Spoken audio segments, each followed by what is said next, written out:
Hello dear students, आज हम लोग सीखने वाले हैं accounting treatment of goodwill eight the time of retirement. ठीक है, जिस तरह से हम लोग एडमिशन ऑफ पार्टनरशिप में ये देख रहे थे कि अगर कोई नया पार्टनर इंटर करता है बिजनेस में तो उसको एक गुडविल का अमाउंट अपनी तरफ से पे करना होता है उन पार्टनर्स को जो बिजनेस में पहले से हैं, राइट। लाइकवाइज ए और बी पहले से बिजनेस कर रहे हैं और सी एक नया पार्टनर एंटर करता है, तो ए और बी को सी जो नया पार्टनर है वो अपना एक गुडविल यानी जिसको हम प्रीमियम फॉर गुडविल बोलते हैं का एक शेयर पे करेगा अकॉर्डिंग टू हिज शेयर और हर शेयर। मतलब उसका अगर 1/5 है तो 1/5 के हिसाब से पूरे फर्म का जो गुडविल है उसका एक शेयर बना के उन लोग को देगा। और जो हमारे पार्टनर्स हैं वो क्या करते हैं, उनको सैक्रिफाइसिंग रेशियो के बेसिस पे अपने अपने में मतलब आपस में डिस्ट्रीब्यूट कर लेते हैं, राइट। अब देखो eight the time of retirement भी थोड़ा थोड़ा ऐसा ही है। क्या होता है इसमें, यहाँ पे सिर्फ सिस्टम थोड़ा उल्टा है। वहाँ पे नया पार्टनर आता था, मतलब एडमिशन ऑफ पार्टनरशिप के समय नया पार्टनर आता था तो वो गुडविल का अमाउंट क्या करता था, आके रिमेनिंग पार्टनर एग्जिस्टिंग पार्टनर को देता था। और रिटायरमेंट के टाइम पे क्या होगा कि जो पार्टनर जा रहा है, रिटायरमेंट मतलब जा रहा है, वैसे देखा जाए तो डेथ ऑफ पार्टनरशिप जो चैप्टर आप आगे पढ़ोगे उसमें भी ट्रीटमेंट बिल्कुल इसी तरह है। वैसे आप चाहो तो इसी बेसिक नॉलेज को वहाँ पे भी यूज़ कर सकते हो। ओके, उस वक्त हम थोड़ा सा रिपीट भी इसको करेंगे, बट यहाँ पे अभी आप देख लो, ये समझ में आ जाएगा तुरंत। रिटायरमेंट के टाइम में, at the time of retirement, the retiring partner is eligible to get a part of goodwill by existing partner. Meaning क्या निकला कि जो एग्जिस्टिंग पार्टनर है, अब let's say A B C partnership में है और बी चला गया, बीच वाला पार्टनर, ठीक है, तो ए और सी जो बचेगा वो क्या करेगा, गुडविल का एक अमाउंट जो बी जो पार्टनर रिटायर कर रहा है उसको पे करेगा।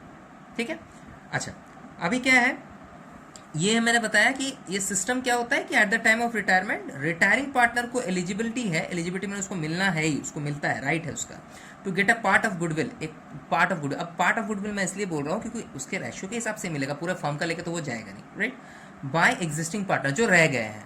ठीक है ना, सो ये हो गया हमारा एक स्मॉल सा, मतलब आपको जो हम बेसिक कॉन्सेप्ट में दे रहे हैं। ठीक है, अब आगे हम बता रहे करना क्या है, कैसे करना है। Now in such case the adjustment for goodwill will be made through existing or gaining। अब देखो मैंने यहाँ gaining क्यों लिखा है, एक चीज़ आप ख्याल करो कि जब कोई पार्टनर सैक्रिफाइस करता था तभी तो उसको गुडविल का अमाउंट मिलेगा ना। अगर वो सैक्रिफाइस ही ना करे तो उसको गुडविल का अमाउंट कैसे मिल सकता है, क्योंकि जितने शेयर का सैक्रिफाइस होता है उसी के हिसाब से गुडविल उसको मिलता है। That is the compensation amount by the new partner, right. अब यहाँ रिटायरमेंट हो रहा है, राइट। इन सच केस, इस तरह के केसेस में द एडजस्टमेंट फॉर गुडविल, जो हम गुडविल को एडजस्ट करेंगे, बी मेड थ्रू एग्जिस्टिंग और गेनिंग, यानी जो रह गए पार्टनर है उसमें से जो गेन कर रहा होगा। लेट्स से कि ए बी सी पहले से हैं, सी जा रहा है और ए और बी गेन कर रहे हैं तो ए और बी को देना है। बट अगर मान लो क्वेश्चन का कुछ ऐसा सिचुएशन, ऐसा कंडीशन उसमें रेज हो जाए कि सिर्फ ए गेन कर रहा है, बी नहीं कर रहा है, तो ए को ही पूरा का पूरा अमाउंट पे करना पड़ेगा, राइट। इस चीज़ को आप ख्याल रखना। तो गेनिंग पार्टनर्स कैपिटल अकाउंट। अब ध्यान दो, क्या मैंने कहा कि जो एडजस्टमेंट करोगे आप वो एग्जिस्टिंग और गेनिंग पार्टनर के कैपिटल अकाउंट से करोगे, right, to the retiring partner capital, मतलब रिटायरिंग पार्टनर के कैपिटल में जाएगा, विच मीन्स कि इनके कैपिटल से अमाउंट को लेना है और इस कैपिटल में पे कर रहा है। बिल्कुल थोड़ा सा एक हटके एडजस्टमेंट है, क्योंकि पिछला बार क्या था कि प्रीमियम फॉर गुडविल के नाम से था, बट वो हम तभी लिखते हैं जब कोई लेके आता है। अब एग्जिस्टिंग गुडविल तो बिजनेस में रहेगा ही, या तो क्वेश्चन में डायरेक्टली मेंशन होगा या आपको कैलकुलेट करना होगा through the methods which I have already discussed in previous lessons. सारे जो पुराने लेसन्स हैं उसमें मैंने तो ऑलरेडी आपको सारे मेथड्स बताए हुए हैं। एवरेज प्रॉफिट मेथड है, सुपर प्रॉफिट मेथड है, कैपिटलाइजेशन है, अलग अलग टाइप के होते हैं, वेटेड एवरेज होता है, बहुत सारे होते हैं। अगर क्वेश्चन में बोलता है कि नहीं पहले आप कैलकुलेट कर लो, कैलकुलेट करने के बाद उसका शेयर निकालो जो जा रहा है, फिर उसमें से आप पे करो, तो आपको वैसा करना है। ठीक है, सो फिलहाल जो हमारा बेसिकली जो ट्रीटमेंट हमें समझना है वो क्या है कि मैंने पहले बोला कि eight the time of retirement भैया आपका रिटायरिंग पार्टनर को भी एक पैसा आपको पार्ट देना है गुडविल का। ठीक है, मतलब जाते वक्त वो गुडविल लेके जाएगा, जिस तरह से आते वक्त लेके आता है जाते वक्त लेके जाएगा। और फिर उल्टा सिचुएशन क्या हो रहा है कि जब नया वाला आता था तो पुराने पार्टनर्स को वो क्या करता था, पे कर देता था, तो वो लोग अपना अपना कैपिटल में क्या करते थे, आई रिमेंबर कैपिटल में ही वो लोग भी क्रेडिट करवाते थे, है ना, कि मान लो कि ए और बी पार्टनर को लेना है तो सैक्रिफाइसिंग रेशियो में लेते थे। अब रिटायरमेंट में क्या हो रहा है कि अगर आपका गेनिंग पार्टनर जो रहेगा वहाँ पे सैक्रिफाइस, यहाँ पे गेनिंग। ठीक है, क्योंकि जब पुराना पार्टनर कोई चला जाएगा तो बचे हुए पार्टनर को प्रॉफिट ज़्यादा मिलेगा, उसका प्रॉफिट तो वही लोग को मिलेगा, राइट, उन्हीं लोगों को मिलेगा, इसीलिए उसी को देना है अपने अपने कैपिटल अकाउंट से। यहाँ पे प्रीमियम फॉर गुडविल वर्ड का यूज़ नहीं करना है, यहाँ तक क्लियर है। और रिटायरिंग पार्टनर के कैपिटल में डाल देना है और बाद में हम सेटलमेंट कर लेंगे, भैया तुमको कितना पैसा चाहिए तो लो गुडविल का भी अमाउंट साथ में लेके चले जाओ। ठीक है, so the treatment is all about this things which I have already discussed, ठीक है, जो हम ऑलरेडी बता चुके हैं उसी को लेके हैं, ठीक है। अभी हमारा कॉन्सेप्ट क्या क्लियर हुआ कि एग्जिस्टिंग पार्टनर के कैपिटल से रिटायरिंग पार्टनर के कैपिटल को ये गुडविल का एडजस्टमेंट होगा, इस चीज़ को अभी याद रखो। अब now I am going to explain you the treatments, how the treatments are going on, ठीक है, उसमें आपको समझ में आ जाए कैसे हम अकाउंटिंग एंट्रीज करते हैं, कैसे हम कैलकुलेशंस करते हैं, है ना। और साथ में हमारा रेशियो का जो कैलकुलेशन मैंने इसके प्रीवियस लेसन में सिखाया था उसका भी प्रैक्टिस साथ में हो जाएगा, क्योंकि विदाउट इट हम आगे बढ़ नहीं सकते हैं, क्योंकि मुझे गेनिंग रेशियो तो निकालना ही पड़ेगा। सो रेशियो का कैलकुलेशन हम लोग फिर से इसमें रिविजन कर लेंगे, है ना। चलिए आगे बढ़ते हैं। See my dear students, I have taken a sum from a book, okay. This sum says कि P, Q, R are partners. There are 3 partners, right? Sharing profits in the ratio of 7:5:4. ये हमारा ratio है. R retires. Remember R is the partner, third partner. Okay. So R retires, and the goodwill of the firm is valued at 160. पूरे firm का goodwill कितना है? 160. No goodwill account appears as yet in the books of the firm, कोई पुराना goodwill दिखाई अभी तक नहीं दिया है। No goodwill account already appears का मतलब क्या है कि आपका कोई पुराना गुडविल है नहीं, तो जो है ये नया वाला है, इसी को लेकर काम करेंगे। पी एंड क्यू, ये लाइन मेरे यहाँ पे एंड है, पी एंड क्यू यानी ये दो पार्टनर, ये तो रिटायर कर रहा है ना, आर सी आर रिटायर, और ये हमारा एग्जिस्टिंग पार्टनर है, यानी ये रह गए बिजनेस में। So P and Q will share future profits equally, pass necessary journal entry for goodwill. Now there are 2 types of informations, एक तो रेशियो का आप देख लो, यहाँ पे एक न्यू रेशियो भी मेंशन है कि फ्यूचर प्रॉफिट इक्वली, फ्यूचर का मतलब हो गया नया रेशियो और ओल्ड रेशियो दिया हुआ, तो हमें एक रेशियो कैलकुलेशन यहाँ पे कंडक्ट करना है। और आर रिटायरमेंट के बाद एक गुडविल का हमारा फर्म का, ये तो अच्छी बात है कि हमारा डायरेक्ट का गुडविल दिया हुआ है, हम सिर्फ आर का शेयर निकाल लेंगे कि आर को कितने पैसे देने पड़ेंगे। ओके, सो ये हमारा सम है जो हम आगे चलकर डिस्कस करने वाले हैं। आप इसको चाहो तो वीडियो फ्रीज करके, वीडियो को स्टॉप करके आप पहले इस क्वेश्चन को नोट कर लो, ज़्यादा लंबा है नहीं। अगर आप क्वेश्चन को नोट करोगे तो क्वेश्चन को नोट करने के बाद अगर आंसर नोट करोगे तो आपके लिए बहुत बेनिफिशियल होगा कि आपको पता चलेगा किस टाइप का क्वेश्चन में कैसा टाइप का ट्रीटमेंट हुआ है, राइट। सो आप चाहो तो अभी वीडियो को पॉज करके क्वेश्चन पहले समझ लो। क्या मैंने बताया, 3 पार्टनर है, 3 रेशियो है। आर जो हमारा थर्ड पार्टनर है वो रिटायर कर रहा है। Eight the time of retirement goodwill of the firm, remember firm का गुडविल ना कि आर का निकालना पड़ेगा, राइट। सो 160 है पूरे फर्म का गुडविल, यानी इन तीनों का मिला के गुडविल इतना है, तो सिर्फ आर का निकालना पड़ेगा उसके शेयर के हिसाब से। कोई गुडविल अकाउंट पहले से है नहीं, तो हमारा जो कैटेगरी 1 कंडीशन जो अभी मैं डिस्कस कर रहा हूँ वो वाला है। और न्यू प्रॉफिट शेयरिंग रेशियो का ये रहा detail, P and Q will share future profit equally, ये भी हमें मिल गया। हमें जनरेटिव भी करना है और ट्रीटमेंट्स भी करने हैं, सो हम वर्किंग भी करेंगे और जनरेटिव भी करेंगे, राइट। देखो हम इसे कैसे सॉल्यूशन करते हैं इसका। See my dear students, before starting the treatment हम लोग यहाँ पे 2 कैटेगरी में काम करेंगे। पहला category, when no goodwill already appeared in books, कोई ऐसा गुडविल जो ऑलरेडी हो। ऑलरेडी किसको बोलते हैं, हम लोगों ने बहुत सारे सम्स ट्राई किए हैं, राइट। तो ऑलरेडी का मतलब होता है जो बुक्स में यानी बैलेंस शीट में या तो आइदर दिया रहे, या फिर आप जब गुडविल ट्रीटमेंट का सम्स बना रहे हो तो उसमें पहले ही बोल दिया कि एक ओल्ड गुडविल रखा हुआ है। अब ओल्ड गुडविल और न्यू गुडविल में डिफरेंस क्या होता है, ओल्ड वो है जो बिजनेस को चलाते वक्त ऑलरेडी जनरेटेड है, और ये जो गुडविल आप दोगे रिटायरिंग को, ये तो आप या तो फ्रेश कैलकुलेट करोगे या फ्रेशली आपका ऑलरेडी निकाला हुआ रहेगा। बट जो हमारा पुराना गुडविल कुछ सालों से चलता हुआ आ रहा है प्रॉफिट अर्निंग कैपेसिटी पे, है ना, गुडविल तो उसी पे निकलता है ना। सो वो अगर आपको दिख जाए बुक्स वगैरह में तो आप क्या करोगे कि उसको भी आप डिवाइड करते हो, है ना। सो हमारा कंडीशन 2 बनेगा। एक बनेगा कि जब पुराना कोई गुडविल नहीं है तो अब नया गुडविल पे काम कैसे करने वाले हो, ठीक है, साथ साथ में उसको भी देखेंगे। Now I am going to explain you how this will be resolve. सबसे पहला काम जो आपको करना है वो है आपको रेशियो कैलकुलेशन करना है, राइट। सो रेशियो कैलकुलेशन में क्या करेंगे, पहले नेम्स लिख लेते हैं, P, Q and R, right. और रेशियो जो गिवन था वो था 7:5:4, right. These are old details, okay. Now हम जब न्यू रेशियो के बारे में बात कर रहे हैं तो हमें अभी तुरंत कैलकुलेट नहीं करना, वो हमारे क्वेश्चन में मेंशन है। फिलहाल हम इस रेशियो का ब्रेकअप कर लें इन फ्रैक्शंस, 7 5 12 4 16, मतलब विच मीन्स 7/16 है ये, 5/16 है एंड 4/16 है, right. Now R is the partner who is retiring, तो हम यहाँ पे एक अंडरलाइन करके लिख देते हैं, आर इज रिटायरिंग एक्चुअली, तो हमें याद रहेगा ये पार्टनर नहीं है, okay. So who is existing in the business right now, who is remaining, who are remaining, basically 2 partner है ना हमारे पास। सो P है और Q है, और इनका फ्यूचर रेशियो यानी न्यू रेशियो दिया हुआ है, सो इक्वल है। So 1:1 which means 1/2, 1/2। These are new details which means new ratio का डिटेल हमको यहाँ मिल गया, राइट। अब हम क्या कैलकुलेट करेंगे, हम कैलकुलेट करेंगे gaining ratio. See my dear students, हमारा जो गेनिंग रेशियो है उसका एक फॉर्मूला है, वो हम यहाँ पे ट्राई करेंगे। Gaining ratio is equal to, formula क्या होता है, new ratio minus old ratio. Actual formula is this. Now who will gain? P and Q. Let's see if they are gaining or not. New ratio है 1/2, 1/2. Okay. The old ratio says that P got 7/16.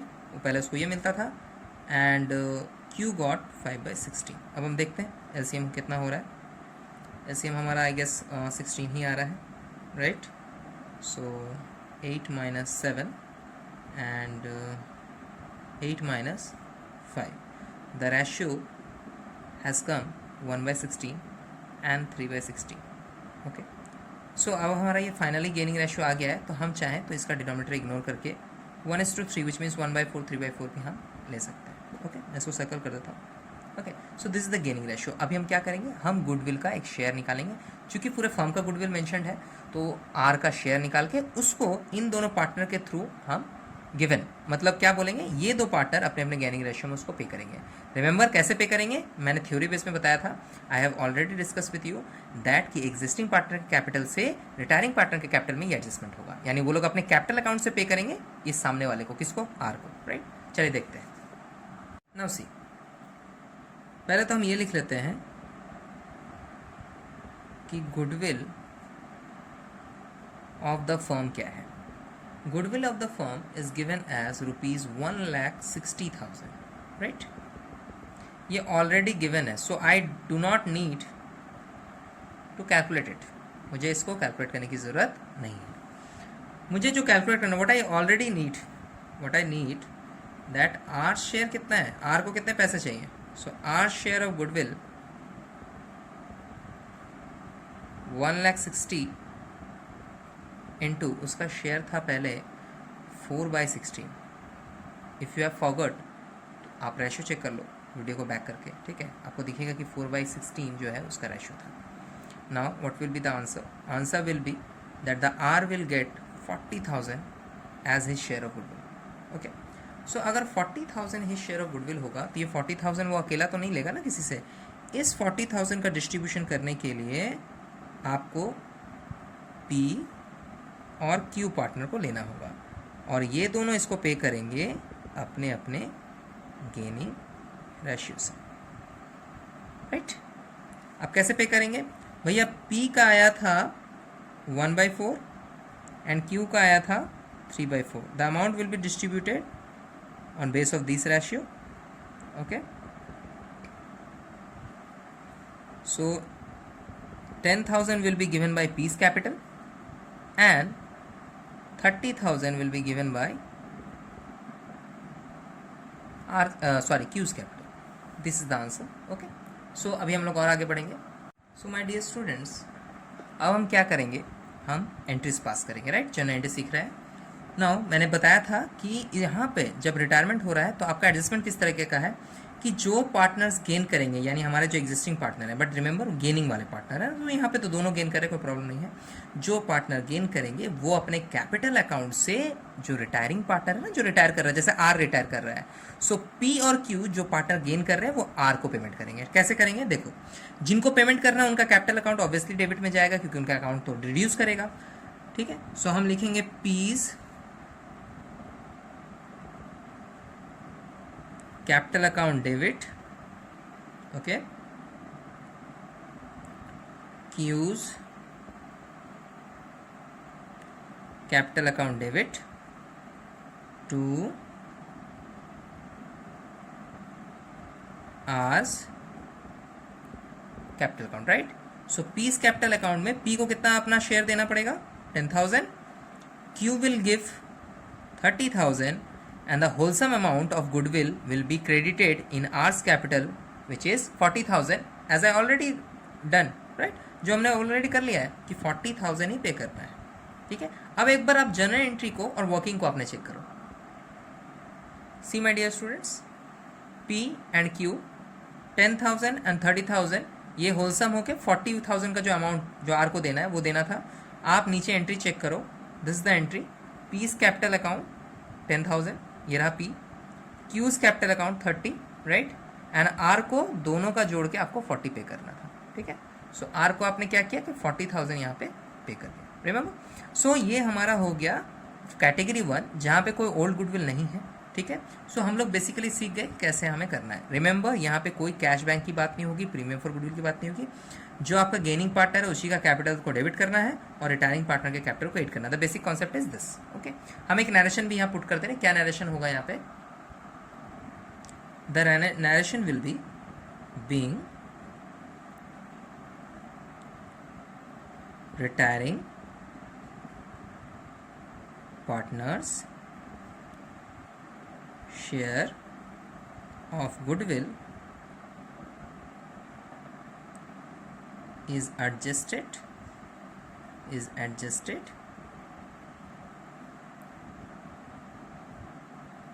to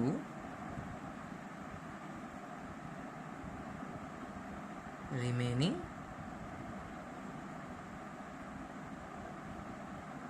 partners capital account, okay. The entry portion is completed from here,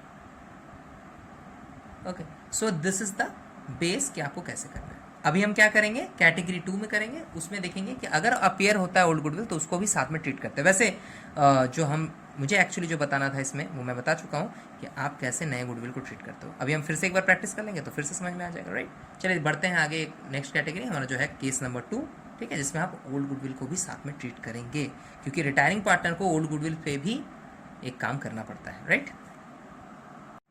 so next condition is when goodwill already appeared in books. जब आपको already appeared मतलब books में एक पहले से goodwill दिखाई देता हो, वैसे नया गुडविल भी नहीं छूटेगा, नया गुडविल का काम भी यहाँ पे करना है, ठीक है।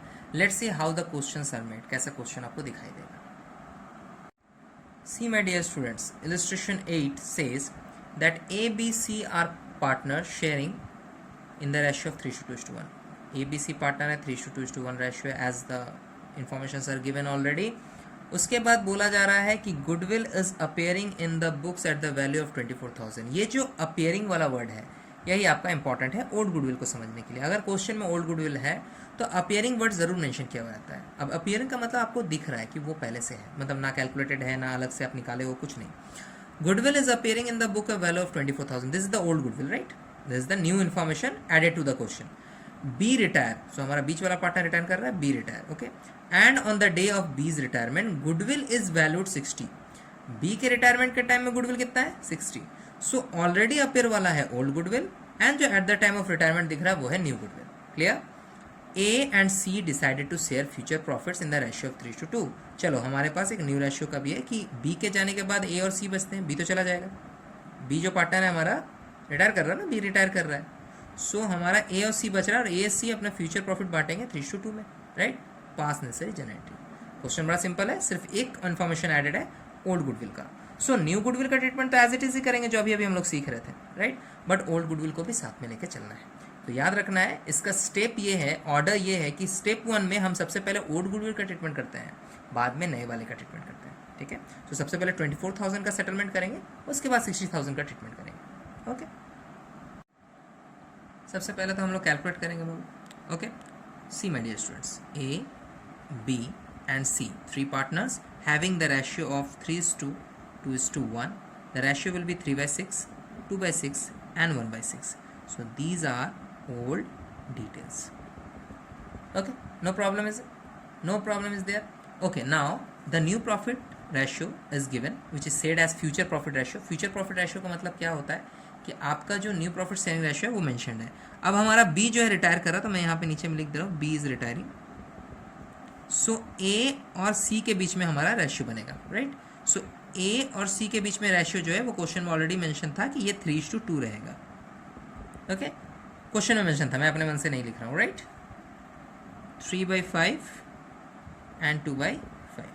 सो हम यहाँ पे लिखेंगे new details, okay. Remember one thing, whenever you going to study something, एक चीज़ याद रखना, आप जो भी लिखते हो उसका एक मीनिंग निकलना चाहिए। मैं यहाँ ओल्ड डिटेल लिखता हूँ, मैं कभी नहीं लिखता कि ओल्ड रेशियो है, बहुत रेयर ही लिखता हूँ कि ओल्ड रेशियो। ओल्ड डिटेल का मतलब ये होता है कि पार्टनर्स का भी डिटेल यहाँ पे मौजूद है और रेशियो डिटेल्स भी यहीं पे है।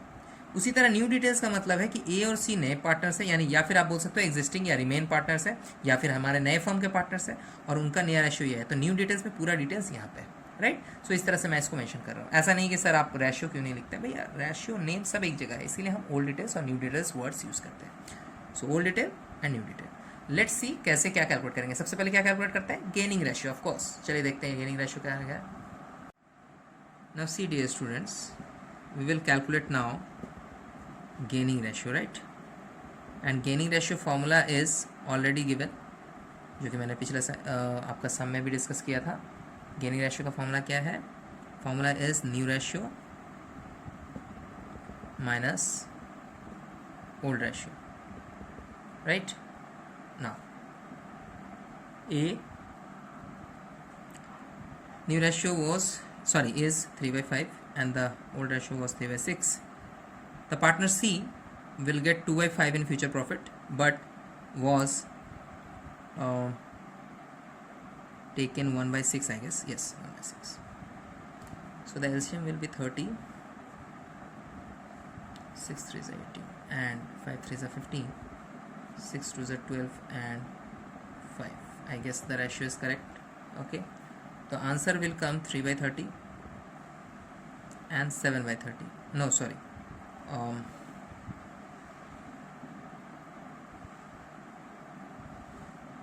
Yes, 7/30 is the answer. Okay, so we will take 3:7. So we can say 3/10 and 7/10, of course. Now goodwill treatment is on the way. Goodwill treatment अब करेंगे। गुडविल ट्रीटमेंट के लिए सबसे पहले तो ओल्ड वाला आता है, राइट। सो हम एक काम करते हैं, सबसे पहले ओल्ड वाले को यहाँ लिख लेते हैं। यहाँ पे लिखते हैं goodwill, okay, appeared in books, जिसको हम बोलेंगे ओल्ड गुडविल, राइट। ये ओल्ड गुडविल है। वैसे ओल्ड बोल के वो नहीं लिखता, ऑलरेडी अपीयर मतलब ओल्ड ही है। 24,000 का था। Remember one thing my dear students, चाहे एडमिशन का आप सम बनाओ चाहे रिटायरमेंट का, आपके जो पार्टनर्स एग्जिस्ट करते हैं बिजनेस में, वैसे एडमिशन के टाइम पे तो नया पार्टनर को काउंटिंग कर सकते हैं, बट रिटायरमेंट के टाइम पे तो ओल्ड पार्टनर में जो रिटायर कर रहा है वो भी काउंट में आ जाएगा कि ये जो हमारा ओल्ड गुडविल है वो सभी को राइट ऑफ करना है, यानी सभी के अकाउंट से डेबिट होगा। रिमेंबर वन थिंग कि गुडविल जो होता है ओल्ड वाला वो हमेशा बैलेंस शीट के एसेट साइड में दिखाई देता है। फिलहाल यहाँ पे हम ट्रीटमेंट कर रहे हैं, इसीलिए हमारा गुडविल जो है वो नॉर्मली स्टेटमेंट में लिखा हुआ है। सो इसका ट्रीटमेंट होगा क्या, इसका ट्रीटमेंट ये होगा कि ये गुडविल ए को, बी को और सी को, तीनों को अपने अकाउंट से डेबिट करके राइट ऑफ करना होगा, हटाना होगा, राइट। सो 24,000 का डिस्ट्रीब्यूशन कैसे होगा, on the basis of old ratio. Old ratio हमारा है 3:2:1, okay. So 3/6, 2/6 and 1/6. The amount which is going to be written off is 24,000, okay.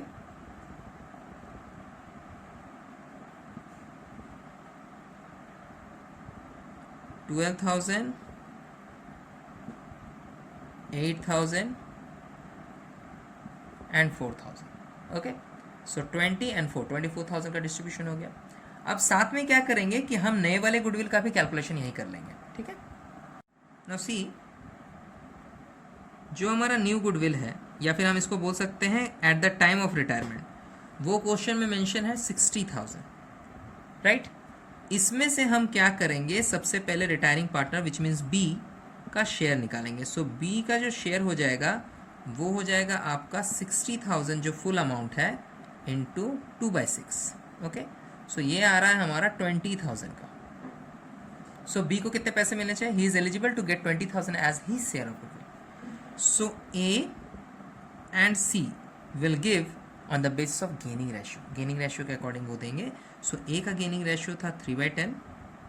If you have forgot, आप देखोगे इस जगह पे है, वीडियो थोड़ा आप बैक करो, यहाँ पे आपको दिखेगा 3:7 हम लोगों ने कैलकुलेट किया था गेनिंग रेशियो। सो ये हमारा 7/10 एंड 3/10 के हिसाब से है, right. The amount which is going to be distributed is 20। So 30,000, sorry my mistake, 6,000 जो है it will be given by A to B and 14,000 जो है given by C to B, यानी ए को 6,000 का अमाउंट पे करना है और सी को 14,000। Ultimately the total will come 20,000 जो कि न्यू गुडविल का शेयर है बी का, राइट, ओके। अब हम करेंगे जनरलाइजेशन। नाउ हम लोगों को वर्किंग नोट तो पता है, ये हमारा वर्किंग है। ये ओल्ड गुडविल के लिए ट्रीटमेंट्स है जो कि सारे पार्टनर्स में होंगे, और न्यू गुडविल वाला एज इट इज़ जो मैंने पिछले वाले क्वेश्चंस में मैंने कैटेगरी 1 में यानी केस 1 में बताया कि हमें सिर्फ गेनिंग रेशियो को ही देख के करना है। Now see my dear students, हम लोग जनरलाइज करेंगे, लेकिन पहले क्या बोला कि अगर ऑलरेडी अपीयर इन बुक्स होगा गुडविल का तो पहले आप उसका ट्रीटमेंट करो। तो उसका वर्किंग नोट तो ऑलरेडी हम कर चुके हैं। सो हम लोग सबसे पहले क्या करेंगे, ओल्ड गुडविल का ट्रीटमेंट करेंगे। नियम क्या है, आई मीन रूल क्या होते हैं, सारे पार्टनर यानी ओल्ड पार्टनर्स के कैपिटल डेबिट होंगे और गुडविल का अमाउंट आई मीन गुडविल का अकाउंट जो है वो क्रेडिट हो जाएगा। Which means there were A B C as a old partner. Okay, A B C जो ओल्ड पार्टनर्स है उनमें हम काम करेंगे। So A's capital account debit, B's capital account debit, C's capital account debit. तीनों partner को debit करेंगे, मतलब इसमें रिटायरिंग वाला भी इंक्लूड हो जाएगा, राइट। सो टू गुडविल, क्योंकि पहले से तो वो भी है, तो एग्जिस्टिंग गुडविल पे एग्जिस्टिंग सारे पार्टनर्स को राइट ऑफ करना होगा ना। ये थोड़ी भाग सकता है बी कि नहीं भाई हम क्यों देंगे, हम तो रिटायर करें, नहीं ऐसा नहीं है। यानी रिटायरिंग पार्टनर को एज पर रूल लॉस को भी बियर करना है जाने से पहले। अगर कोई पुराना लॉस है जो उसके टाइम का है, हाँ वो चला जाए, उसके बाद बिजनेस में कोई लॉस हो रहा है, किसी टाइप का कोई राइट ऑफ करना है, तो वो फिर रिमेनिंग पार्टनर्स यानी जो ए और सी है वो समझे, फिर बी को हम बुलाने थोड़ी जाएंगे, वो तो बिजनेस में एग्जिस्ट करता ही नहीं है, राइट। सो इस बात का ख्याल रखना है। सो ये तो बड़ा सिंपल है। ये पिछले बार मैंने एडमिशन के टाइम में भी समझाया था कि ओल्ड पार्टनर्स के कैपिटल को लेते हैं। यहाँ पे तो सारे ओल्ड पार्टनर्स है ना, ये तो रिटायरमेंट है, यानी हमारा जो बी पार्टनर जो रिटायर कर रहा है वो भी तो ओल्ड ही है। सो उसको भी इंक्लूड करेंगे। ओके, सो इसका नरेशन क्या देंगे, बीइंग एग्जिस्टिंग या फिर अपीयर गुडविल, जो आप बोलो। हम ऐसे लिख देते हैं बीइंग एग्जिस्टिंग गुडविल, यानी जो पहले से बुक्स में है ना, existing goodwill, okay, written off by all partners. Okay, बस एज सिंपल एज दैट। अब कितना कितना अमाउंट था, if you have not remember मैं याद दिला दूं। ए का अमाउंट था 12,000, बी का था 8 एंड सी का था 4। So the whole amount which is going to be written off is 24,000. Okay, so this is the old goodwill. Now we will go to the further। और जो हम लोग काम सीख रहे हैं, मतलब हम लोग क्या सीख रहे हैं, नया गुडविल का ट्रीटमेंट। और क्या बताया था नया गुडविल कैसे होता है, थिंक कैसे बताए थे कि जो भी एग्जिस्टिंग पार्टनर है, यानी जैसे बी रिटायर कर गया तो कौन बच गए, ए और सी, इन दोनों को अपने कैपिटल अकाउंट से इस बी को पे करना होगा। मतलब कैपिटल टू कैपिटल एडजस्टमेंट करना है ना। कोई भी अलग से प्रीमियम फॉर गुडविल, कैश वैश नहीं लिखना है, राइट। चलो आगे बढ़ते हैं नेक्स्ट एंट्री की तरफ। The entry will be as capital account,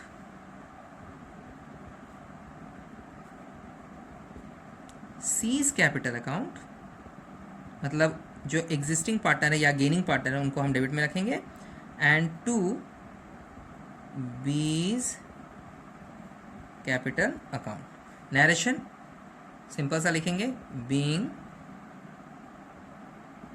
B share of goodwill adjusted to remaining partners capital account. So what will be the amount, मैंने कैलकुलेट किया था पीछे वर्किंग में। आप चाहे तो वीडियो पॉज करके पीछे चले जाओ, बैक करो वीडियो को और सी क्या निकला था। मुझे तो याद है कितना कितना है। ए का था 6,000, याद है 1/10 वाला रेशियो था, आई मीन 3/10, सॉरी 1/10 नहीं था, 3/10 था। सी का जो है वो 7/10 था, जो कि आ रहा था 14,000 I guess, yes 14,000, my mistake, थोड़ा सा ओवरराइट हो गया। ओके 14,000, मैं इसको ठीक कर दूंगा, जब आप इसका फोटो देखोगे तो ये अच्छा लगेगा। सो 6,000 एंड 14,000 है। सो अल्टीमेटली जो इसका टोटल होगा वो कितना होगा, 20,000 है ना, जो कि शेयर ऑफ गुडविल था बी का। एक्चुअली फर्म का पूरा गुडविल 60,000 था, बट बी तो अपना हिस्सा लेके जाएगा ना, सो उसका 20 था और 20 का डिस्ट्रीब्यूशन गेनिंग रेशियो में ए और सी ने कर दिया। ये हमारा फर्स्ट एंट्री है, ये हमारा सेकेंड एंट्री है।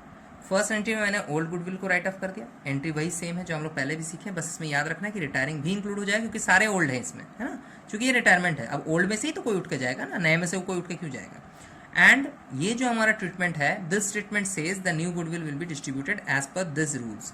ए और सी जो हमारे एग्जिस्टिंग गेनिंग पार्टनर है वो अपने अपने कैपिटल अकाउंट से पे करेंगे, दूसरे यानी जो रिटायरिंग है उसके कैपिटल अकाउंट पे, यानी इनके कैपिटल अकाउंट से डेबिट हो जाएगा और इसके कैपिटल अकाउंट में आके क्रेडिट हो जाएगा। This is the rule. Okay, so हम लोगों ने दोनों कैटेगरीज देख ली। हमारा गुडविल का ट्रीटमेंट यहाँ पे आज खत्म होता है। मेरा ये लेसन इसलिए भी था कि आप लोगों को थोड़ा रेशियो कैलकुलेशंस का भी एक बार फिर से रिवीजन मिल जाए। ओके, जो ऑलरेडी हम प्रीवियस लेसन में समझा दिए, और अभी हम लोगों ने जो डिस्कस किया वो था गुडविल का treatment. In the case of जहाँ पे आपका ओल्ड गुडविल ना हो तो अब क्या करेंगे, ओल्ड गुडविल के साथ क्या करेंगे। ओके, अब हम लोग जब नेक्स्ट वीडियोस पे काम करेंगे, जब आपको नया वीडियो मिलेगा उसमें आपको कॉम्प्रिहेंसिव सम का मतलब होता है जो बड़े वाले सम होते हैं जिसमें रीवैल्यूएशन अकाउंट है ना, partners capital account, balance sheet वगैरह जो भी है वो पूरी तरह मिलेगी। ठीक है, यहाँ तक हमारा बेसिक कंप्लीट हो गया है, इसमें और कुछ अलग से सीखना है नहीं। Ratio calculation I have already discussed in previous video, हम उसका लिंक भी डाल देंगे आप बोलोगे तो इसमें वीडियोस में। ठीक है, और गुडविल का ट्रीटमेंट भी हम लोगों ने बता दिया। अगर शॉर्ट क्वेश्चंस में आंसर्स में अगर एग्जाम में आता है तो आपको इसी तरह से ट्रीट करके दिखाना है। पहले आप क्या करोगे, रेशियो कैलकुलेशन करोगे, गेनिंग रेशियो तक आओगे, फिर गुडविल का शेयर निकालोगे, उसका भी एक वर्किंग करोगे, और उसके बाद आप जेनेटिक तरह से स्ट्रक्चर करके बनाओगे। ठीक है, so our lesson is ended over here, and if you have any query, okay, contact me on my number. Okay, और आप देख लो कि इसको इसमें समझ में आ रहा है क्या। ठीक है, जो भी डाउट हो आप क्लियरली मेरे से डिस्कस कर सकते हो कि ये कैलकुलेट क्यों हुआ, ये ऐसे क्यों मेंशन। ठीक, चलिए क्लास एंड करते हैं अब यहाँ पर।